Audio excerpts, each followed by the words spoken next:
Admiral Do-hyun Kim sat straight in his chair. He tried to keep his face calm as he looked at the aliens across the table. The room was quiet. Only the soft hum of the space station's air system could be heard. These aliens called themselves the Galactic Council. They had contacted Earth just 3 weeks ago. Humans had only discovered faster-than-light travel 15 years earlier. Now these strange beings wanted Earth to sign what they called a peace treaty. Do-hyun knew better. He had read the document twice. It was not a peace treaty. It was a surrender paper. "Admiral Kim, we hope you find our terms fair," said Zalthor, the lead alien. Zalthor had 6 arms and blue skin that looked like it was made of small scales. His eyes were large and yellow with thin black lines instead of round pupils. "This treaty will bring humanity into our galactic family." Do-hyun nodded but said nothing. Next to him, Lieutenant Ha-un Park tapped on her datapad. She had been studying the treaty closely. Do-hyun trusted her sharp mind. Ha-un had graduated, top of her class at the Space Academy. She knew 5 Earth languages and had already learned 2 alien ones. "Sir," Ha-un whispered, leaning close to Do-hyun's ear. "Section 17 says we cannot have military ships beyond our solar system, and Section 23 limits our weapon technology." Do-hyun gave a small nod. He had noticed these problems too. Zalthor tilted his head. The translator device on his chest blinked. "Do you have questions, Admiral?" "Yes," Do-hyun said, keeping his voice even. "Why does this treaty restrict Earth ships to our home system only?" The alien made a sound like water bubbling. The translator said, "This is standard for new species, for your safety and the safety of others." Ha-un frowned. She wrote something on her pad and showed it to Do-hyun. "They're treating us like children." Do-hyun stood up slowly. He was tall for a Korean man, nearly 2 meters in height. His black uniform was crisp and decorated with the silver and gold pins of his rank. At 55, his hair showed touches of gray, but his eyes were sharp and clear. "Ambassador Zalthor," he said firmly, "Earth will need time to review these terms. Some parts of this treaty are troubling." The 6-armed alien rose as well. He stood even taller than Do-hyun. "The terms are not open for change. The Council has decided these rules are right for a species at your level." The way Zalthor said, "your level," made Do-hyun's jaw tighten. In his 30 years of military service, he had learned to spot danger. This treaty was a trap. The aliens saw humans as a threat and wanted to keep them weak and contained. "We will take the treaty back to Earth's leaders," Do-hyun said. "They will make the final choice." The aliens left the meeting room. Do-hyun and Ha-un stayed behind. "They don't respect us," Ha-un said once they were alone. She was young, only 32, but already showing the sharp mind that had caught Do-hyun's attention 3 years ago. "Did you see how they spoke to us? Like we're stupid children who need rules." Do-hyun walked to the large window. Outside, the stars looked cold and distant. The alien ship hung in space nearby. It was huge, at least 5 times bigger than Earth's largest vessel. "They fear us," Do-hyun said quietly. "Fear us? How?" "Their ships are bigger. Their weapons are stronger. They have been in space for thousands of years while we've barely left our planet." Do-hyun turned to her. "They fear what we might become. Humans adapt quickly. We learn fast. In just 15 years, we went from our first faster-than-light test flight to having 20 colony ships on other star systems." Ha-un nodded slowly. "And they want to stop our growth before we get too strong." "Exactly." Do-hyun picked up the treaty from the table. The paper was not really paper, but some kind of alien material that felt warm to the touch.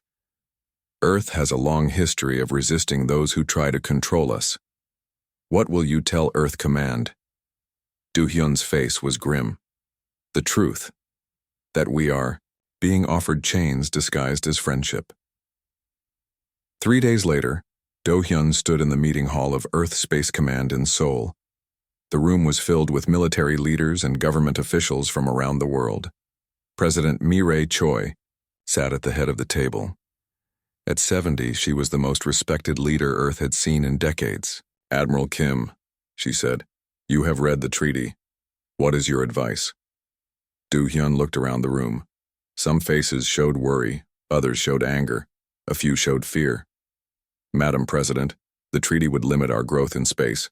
It would stop our military from protecting our outer colonies. It would force us to share our technology, but restrict what technology we can receive in return. General Jinwoo Bae, head of Earth's Defense Forces, slammed his fist on the table. It's insulting. We should reject it immediately. That may not be wise, said Foreign Minister Tae Won-yoon. We have seen their ships, their weapons.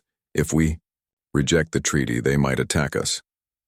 Do-hyun shook his head. I don't think they will attack right away. They want us to sign because it's easier than war.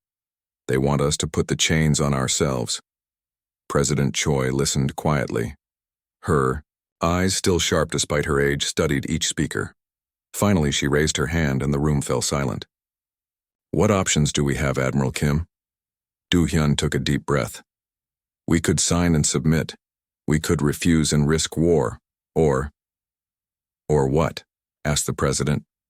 Or we could appear to accept while secretly preparing. We sign their treaty, but we build our strength in secret. We learn their weaknesses. We find allies among other species who might resent the Council's power. The room was quiet for a long moment. Deception, said President Choi softly. You suggest we lie. I suggest we survive, Do-hyun replied. Throughout human history, when faced with a stronger enemy, we have had to be clever. The Council thinks we are weak and scared. Let them think that while we grow stronger. Ha-yun, who had been silent until now, spoke up. The treaty also says the Council will check on us every 5 years. That gives us time. President Choi stood slowly. Everyone rose with her, as was custom.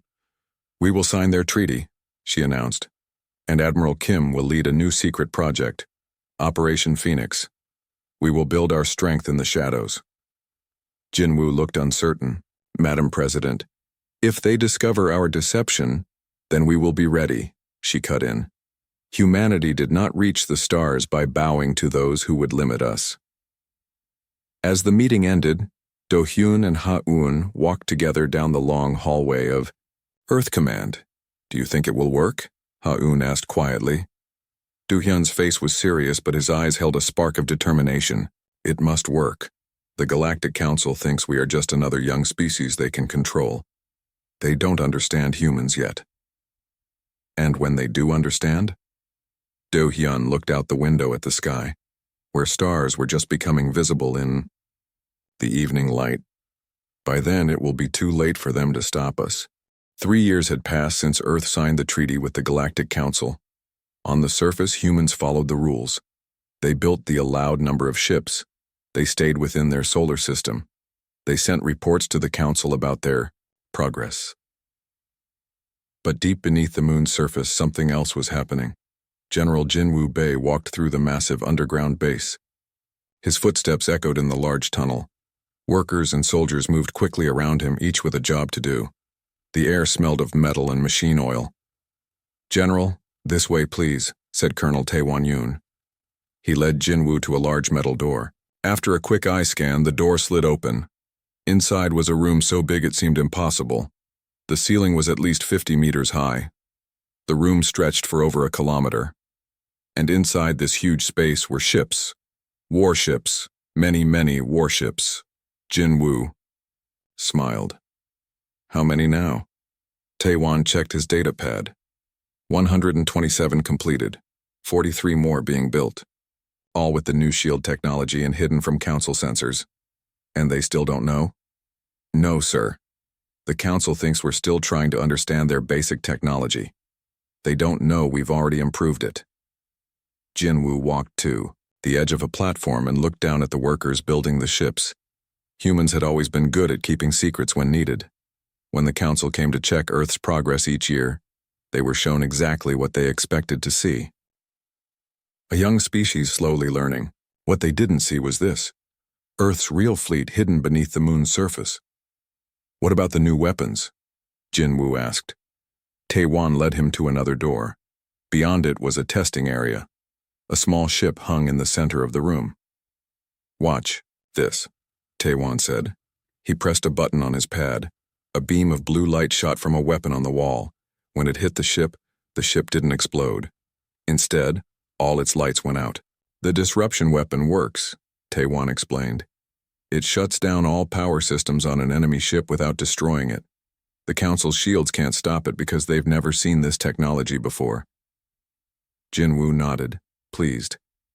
We created this in just 3 years? Yes, sir. By studying their technology and combining it with human ideas. Our scientists work in small teams. Each team knows only their part of the project for safety. They left the testing area and entered a small meeting room. A map of the galaxy lit up the wall. Small green dots showed Earth's colonies. Red dots showed Council worlds. And our secret colonies? Jinwoo asked. Taewon touched the map. Blue dots appeared in areas far from both Earth and Council space. 15 hidden colonies now. The Council has no idea they exist. We use the mining ships they approved to carry people and supplies. Jinwoo sat down heavily in a chair. At 62, he sometimes felt too old for this work, but there was no one else with his experience. And the allies? He asked. Ambassador, Sumin Kang has made good progress. 3 species that don't like Council rule have agreed to help us when the time comes. Jinwoo looked at the map again. The Council controlled hundreds of worlds. Earth had just a few, but sometimes it wasn't about how many worlds you had. Sometimes it was about surprise, about being underestimated. Is the communication system ready? Jinwoo asked. Yes, sir. We can send messages instantly to all our ships and colonies without the Council detecting them. Good. Jinwoo stood up. I need to report to President Choi. She wants to know if we'll be ready when the Council comes for their 5-year check. As they walked back through the massive shipyard, Jinwoo thought about how much had changed. Before the treaty, humans had been proud of their few simple spaceships. Now they had a fleet that could fight, technology that could surprise, and a plan that might work. President Mireille Choi sat in her office in Seoul. Though she was now 73, her mind was still sharp. On her desk was a report about farms in Africa, but it wasn't a real report. It was a cover for the actual information hidden in its code. A knock came at her door.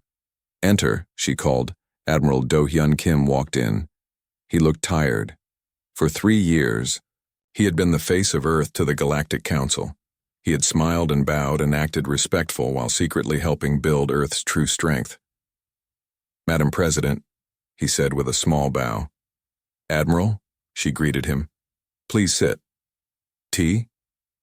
No, thank you. She studied his face. You look worried. I am, he admitted. I've just returned from a council meeting. They're planning to send a larger team for the 5-year check. Not just observers, but technical experts. Mireille's eyes narrowed. They suspect something? I don't think so. But they want to make sure we're following the treaty exactly. They talk about helping us, but their real goal is to check for any signs of military growth. Mireille tapped her fingers on the desk. We have 2 more years before the 5-year mark. Will we be ready? General Bay thinks so. The moon base is completely hidden. Our secret colonies are too far away for them to find easily. And our public face is exactly what they expect. A species slowly growing under their guidance. Mireille stood and walked to the window. Seoul sparkled in the evening. Light. Millions of people lived their lives below, most not knowing about the hidden war preparations. And if they do find something, she asked, then we move to Plan B. We reveal some of our progress, but not all. Make them think they've discovered our full secret when they've only seen a small part. Mireille nodded slowly, like finding a hidden drawer but not the hidden room behind it. Exactly. She turned back to face him. And Lieutenant Park? How is she doing with the Council language database? Do-hyun smiled slightly. She's not a lieutenant anymore. She's a commander now. And she's doing amazing work. She's found patterns in their communications that help us understand not just what they say, but what they really mean. Good. Mireille returned to her desk. The Council has been ruling the galaxy for thousands of years. They see us as children, new, weak. That is our advantage. Yes, Madam President. They don't expect much from us, so they don't look too closely. Ray picked up a small model of Earth that sat on her desk. Humans have a long history of fighting against those who try to control us. The Council doesn't understand this because they've never studied our history. Their mistake, Do-hyun said. Yes, Ray agreed. Their mistake. In his private quarters at the lunar base, General Jin-woo Bae reviewed the day's progress reports. The new ships were ahead of schedule. The weapon tests were successful. The training of pilots was going well. But something bothered him. A feeling that time was running out. That the peaceful mask Earth war might need to come off sooner than planned. He opened a communication line to Ambassador Soo-min Kang, who was on a council world pretending to study alien art while actually building a network of allies. Ambassador, he said when her face appeared on the screen. How are things on Centauri Prime? Soo-min's face was serious. Not good, General. The Council has started putting new monitoring stations near several worlds that have shown signs of independence. I think they're getting nervous about losing control. Do they mention Earth? Not directly. But one council member told me that young species need firm guidance. I think they were talking about us. Jin-woo frowned. Keep your eyes open. If they start treating you differently, if they ask more questions about Earth, let me know immediately. After ending the call, Jin-woo looked at the star map on his wall. Earth was just one small dot in a vast galaxy, but sometimes the smallest things could cause the biggest changes. 2 more years, he whispered to himself. We just need 2 more years. 5 years had passed since Earth signed the treaty. The day of the Council's big checkup had arrived. President Mi-rae Choi sat in the main meeting room of Earth's Global Unity Center in Seoul.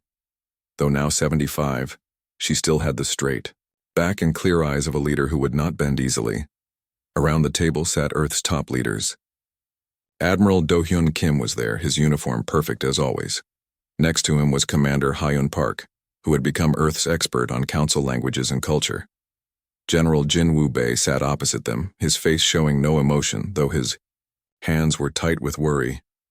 They're here, announced a young aide running into the room. On the large screen, a council ship appeared. It was bigger than the one that had come before. Much bigger. That's not just a checkup ship, said Do-hyun quietly. That's a warship. The room fell silent. This was not what they had expected. Yes, they knew more council members would come, this time, but they had not expected such a show of force. Stay calm, President Choi said. Remember the plan. Show them what they expect to see. Nothing more. The screen changed to show the face of Zalthor, the same 6-armed alien who had presented the treaty 5 years ago.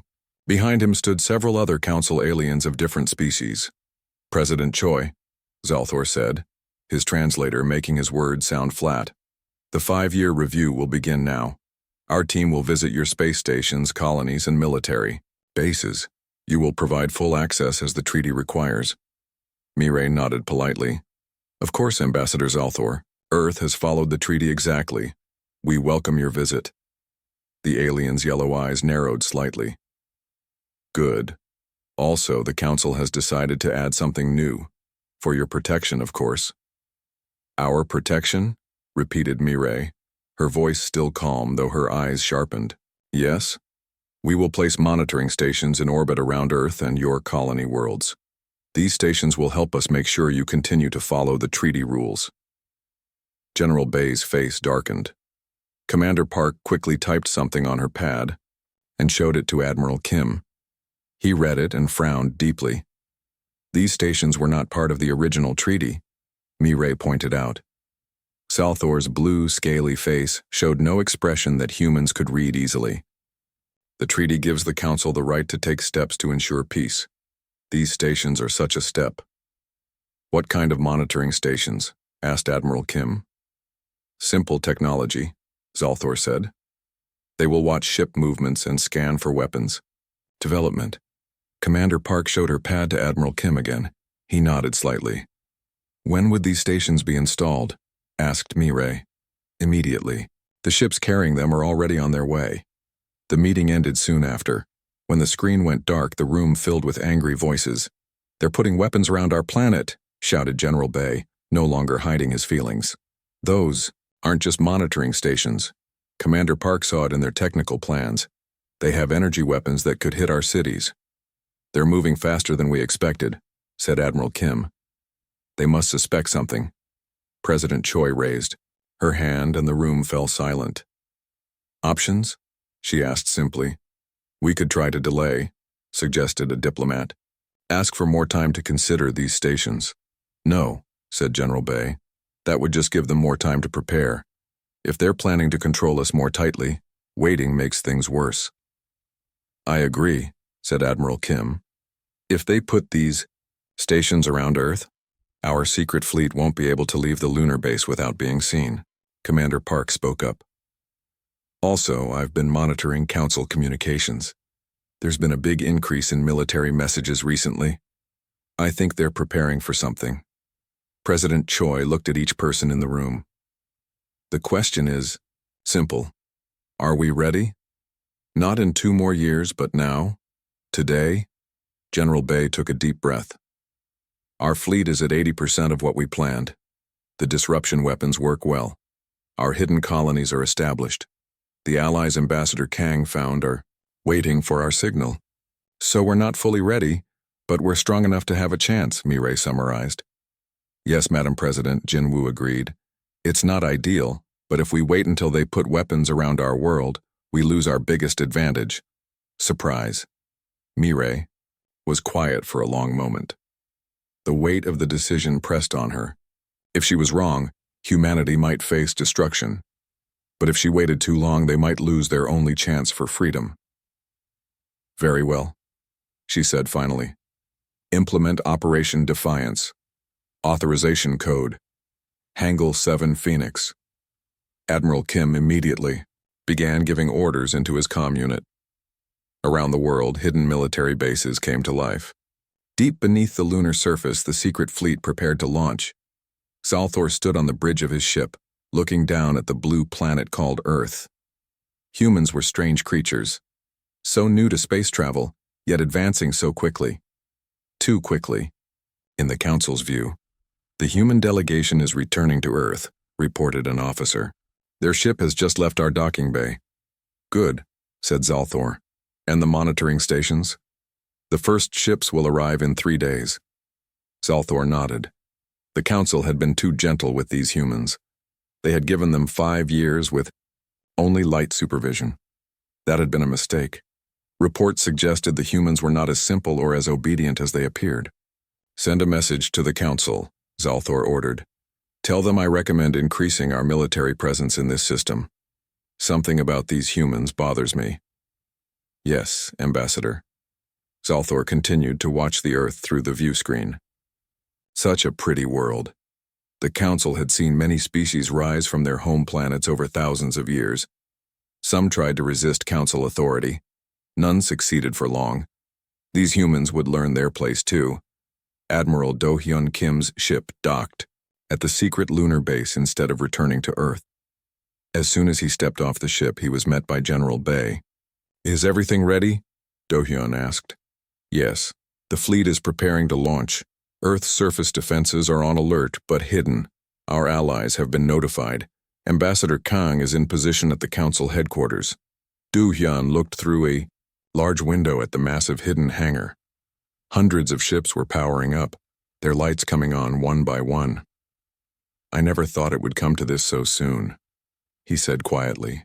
"Nor did I," agreed Jinwoo. "But maybe it's better this way. The longer we waited, the more the Council might have discovered." Commander Ha-Yun Park joined them, carrying data pads. "The latest intelligence from our spies in Council space," she explained. "They're definitely planning something big. These monitoring stations are just the first step." "Then we have no choice," said Do-hyun. "No," agreed Jinwoo. "We don't." A communication officer rushed up to them.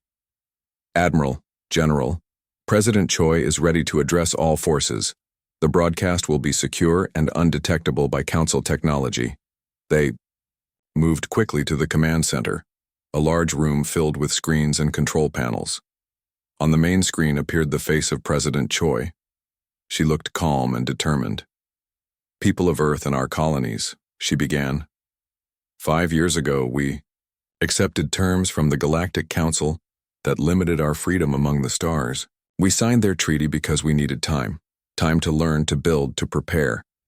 Today, the Council has shown its true intentions by moving to place weapons around our world. Today, we show them ours." She paused for a moment, then continued, her voice strong. "Operation Defiance is now active. To all hidden fleet vessels, launch and take your positions. To our allies among the stars, the time has come to stand together for freedom. To the Council, know that humanity will not be chained." As her words ended, the lunar base trembled as huge doors opened on the dark side of the moon. One by one, Earth's secret warships rose from their hiding place and moved into space. Across the solar system, hidden defense platforms powered up. In distant star systems, Earth's secret colonies activated their defenses. The breaking point had come. There was no going back now. Ambassador Sumin Kang walked toward the Great Hall of the Galactic Council. Her steps were firm and her face calm, though her heart beat fast. Today would change everything. The Council headquarters was on a space station bigger than most cities. It floated at the center of Council space, far from Earth. Alien species from hundreds of worlds moved through its wide halls. Some looked almost human. Others were so strange they seemed impossible. Sumin wore a simple white suit with Earth's new symbol on the shoulder, a phoenix rising from flames. 4 human guards walked with her. Each also wore the phoenix symbol. "Are you ready?" asked one guard quietly. Sumin nodded. "I've been preparing for 5 years." They reached the massive doors of the council chamber. 2 large reptile-like aliens stood guard. "The Earth delegation requests an emergency hearing," Sumin stated clearly. The guards looked surprised. Emergency hearings were rare, but the treaty gave all species the right to request one. "Wait here," one guard said. He went inside the chamber. Sumin used the moment to touch the small device hidden in her pocket. It was ready. A communication from Earth had arrived just hours ago. Operation Defiance had begun. The hidden fleet was moving. Now it was her turn to play her part. The guard returned. "The council will see you." The great doors opened slowly. Inside was a circular room so big that clouds formed near its high ceiling. In the center was a round platform. Around it, rising in levels, were hundreds of seats filled with representatives from all council worlds. Sumin took a deep breath and walked to the center platform. The guards stayed at the entrance as planned. The Grand Counselor, a being made of glowing energy inside a special suit, looked down at her. "Ambassador Kang," the Grand Counselor said, voice echoing through the chamber. "Earth has never called an emergency hearing before. What is so urgent?" Sumin looked up at the sea of alien faces, some curious, some bored, some hostile. None of them expected what was about to happen. "Honorable members of the Galactic Council," she began, her voice clear and strong. "For 5 years, humanity has followed your peace treaty. We have accepted limits on our growth. We have stayed within our solar system. We have shared our culture and learned from yours." Many council members nodded.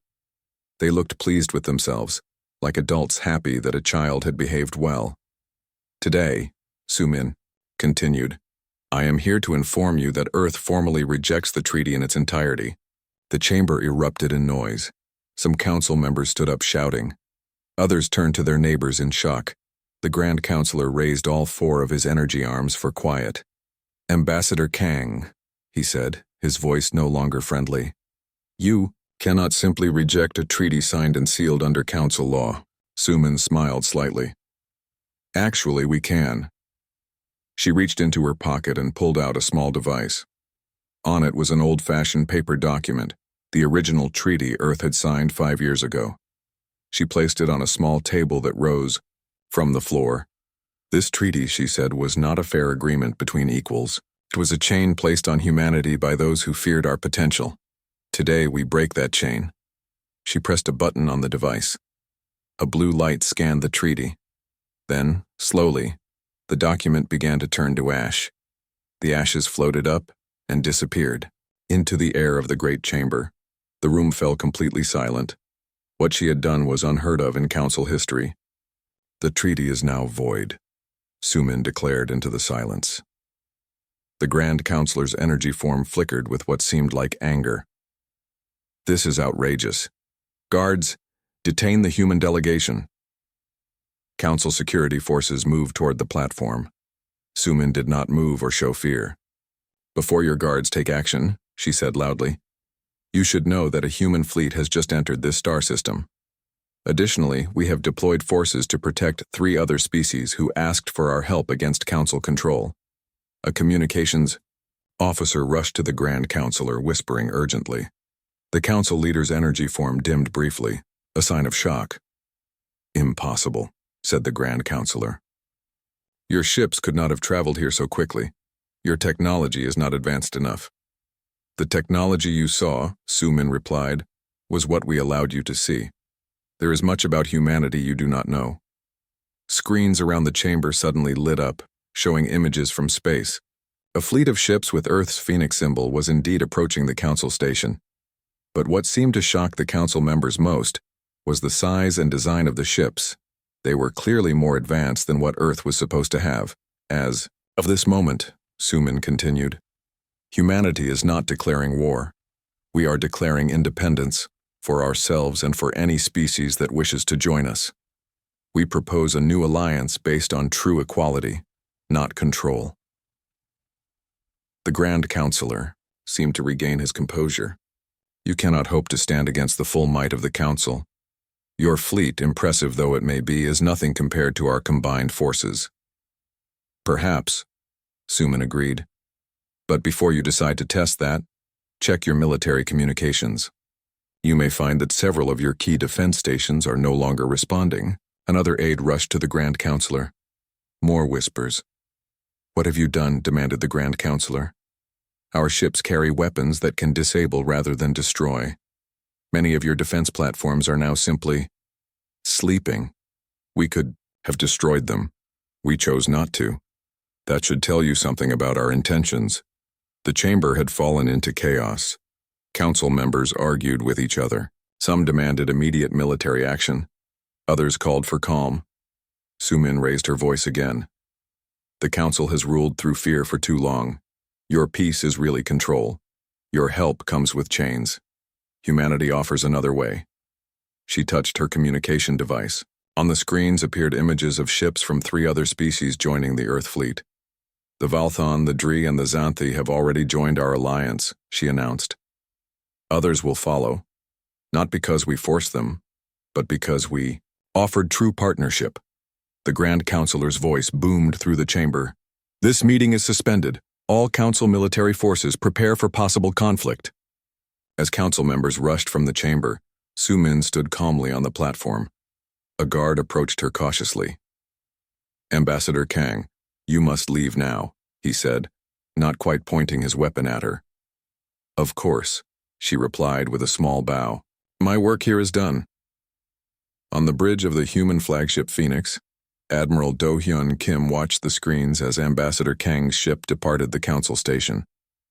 She's away, reported Commander Ha-eun Park. Her ship has cleared the station and is heading toward our fleet. Do-hyun nodded. And the Council fleet? Moving, but slowly. They're confused. Some ships are heading toward us, others toward the disabled defense platforms. They had no plan for this. General Jin Woo-bae stood beside them, watching the Council, ships' movements carefully. They didn't believe we would ever dare to challenge them, that's why they weren't prepared. Do-hyun looked at the tactical display. Earth's fleet was outnumbered, but their position was good. Most importantly, they had surprised the Council completely. Open a channel to President Choi, he ordered. The screen changed to show Mi-rae Choi's face. She looked tense but determined. Admiral, Kim, she said, is Ambassador Kang safe? Yes, Madam President. Her ship will reach us soon. The council is in disarray just as we hoped. Mireille nodded. And now? Now we wait, said Do-hyun. The council must decide whether to fight or talk. Ambassador Kang gave them much to think about. The next few hours will determine everything, Mireille said.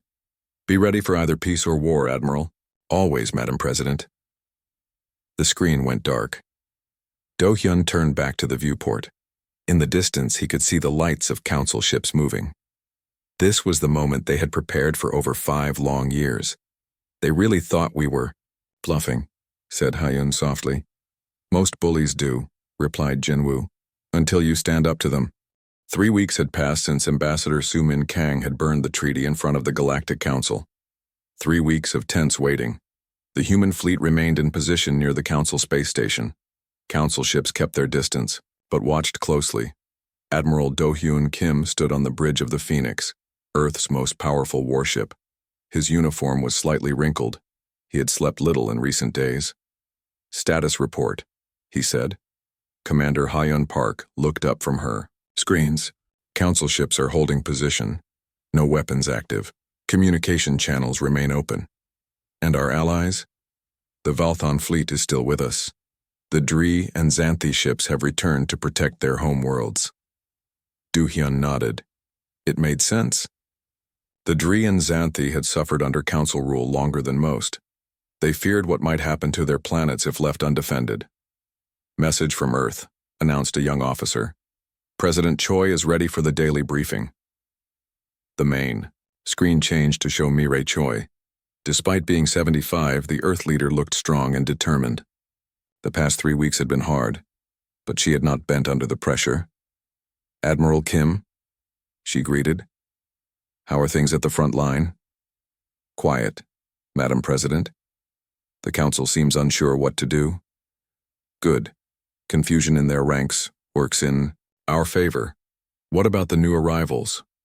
Do-hyun smiled slightly. 4 more species have sent representatives to discuss joining our alliance. Ships from the Tellarites arrived this morning. Mireille looked pleased. The council is losing control faster than we expected. Their system only worked when everyone feared them. Yes. Once we showed it was possible to stand up to them, others found courage too. A light flashed on Ha-eun's console. She touched her earpiece, listening. Her eyes widened.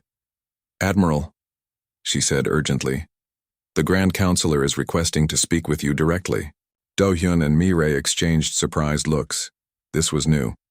Until now, the council had only communicated through lower officials. Put him through, ordered Do-hyun. Keep the president connected. The screen split to show both Mireille and the glowing form of the Grand Counselor. The energy being seemed dimmer than before, perhaps showing fatigue or worry. Admiral Kim, said the Grand Counselor. President Choi, I wish to discuss terms. Do-hyun kept his face neutral, hiding his excitement. What terms do you mean? Terms to end this standoff. The council has reconsidered its position. Mireille spoke up. You mean you've realized we aren't bluffing? The Grand Counselor's energy form flickered. The council recognizes that the situation has changed. We are prepared to offer humanity full membership status immediately, without the 50-year waiting period. Do-hyun almost laughed. That's your offer? The same system, but with us moved up a level? It is a great honor, insisted the Grand Counselor. No species has ever been granted full status so quickly. No, said Mireille firmly. We don't want special treatment within your system. We want a new system entirely. Impossible, said the Grand Counselor. The Council has maintained peace for thousands of years. Our ways are proven. Your ways are broken, replied Mireille. They work for the powerful species who control the Council, not for the rest. There was silence for a moment. Then the Grand Counselor's voice came again, softer. What do you propose? 2 days later, Do-hyun stood in a large meeting room on a neutral space station between Council space and Earth territory. Around a circular table sat representatives from 23 species. Some were longtime Council members. Others were newly freed from Council control. All watched with interest as Do-hyun spread out a document on the table. "These are our terms for a new galactic accord," he said. "Not a treaty where one side commands and the other obeys, but a true agreement between equals." General Jin-woo, Bae standing behind Do-hyun, watched the alien faces carefully. Some showed shock, others showed hope. The council representatives looked uncomfortable. Salthor, the blue six-armed alien who had first presented the original treaty to Earth, leaned forward. "These terms, they completely change the power structure of galactic civilization." "Yes," agreed Do-hyun simply. "They do." "Each species with one vote?" asked a small, furry alien from a world called Dreen. "Even new ones?" "Yes," said Do-hyun. "Size or age doesn't determine rights. And military forces controlled by individual worlds, not a central authority?" asked another alien. "With agreements to help each other if attacked, yes," confirmed Jin-woo. "No species should depend on others for basic protection." "This will never work," complained a council member. "It is too messy, too unclear." Ha-yoon, who had been quiet until now, spoke up. "On Earth we have a saying, freedom is always messier than control, but it's worth it." The discussions continued for hours. Some points were argued strongly, others were quickly agreed to. Through it all, Do-hyun held firm on the core idea, a galaxy where all species had equal rights and voice. 1 month later, Admiral Do-hyun Kim stood by a window on the Phoenix, watching ships move past. Some were heading to the new Galactic Alliance, headquarters being built. Others were trading vessels moving freely for the first time without council permits. Behind him, Ha-eun worked at her console. "More good news," she reported. 3 more species have asked to join the alliance. That makes 31 total." Do-hyun nodded, pleased but tired. The past months had been hard. There had been moments when war seemed certain, times when the future of humanity hung in balance. But they had held firm. A small ship docked with the Phoenix. Minutes later, Ambassador Soo-min Kang walked onto the bridge. She looked different than she had on the day she burned the treaty. Older, somehow, but also stronger. "Admiral," she greeted, Do-hyun. "The final documents are signed. The Galactic Council has officially dissolved. The Alliance is now the recognized authority." A cheer went up from the bridge crew. Do-hyun allowed himself a small smile. "Was it worth it?" Soo-min asked quietly, joining him by the window. "All the risk? The years of planning?" "Ask them," replied Do-hyun, nodding toward a passing ship. It carried refugees from a world that had been tightly controlled by the Council. They were returning home now, free to build their own future. General Jin-woo Bae entered the bridge, walking with a slight limp from an injury during a brief skirmish with Council loyalists. "President Choi is on her way here," he announced. "She wants to see the Alliance headquarters herself." "She deserves to," said Ha-eun.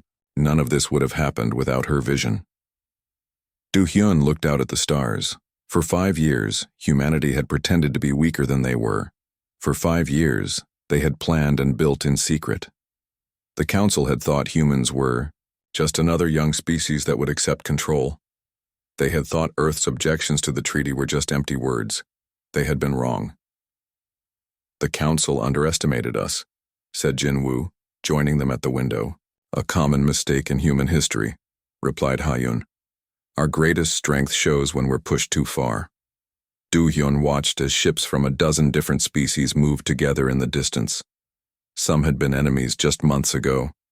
Now they worked side by side. "We didn't just free ourselves," he said softly. "We changed the galaxy." Soo-min nodded. "And that will be humanity's true mark on history." Outside the viewports, the stars seemed brighter somehow. The future was uncertain, as it always is with freedom. There would be problems to solve and challenges to face. But now, each species would face them on equal ground, not as masters and servants, but as partners among the stars. The balance of power had shifted, and a new age had begun. The end.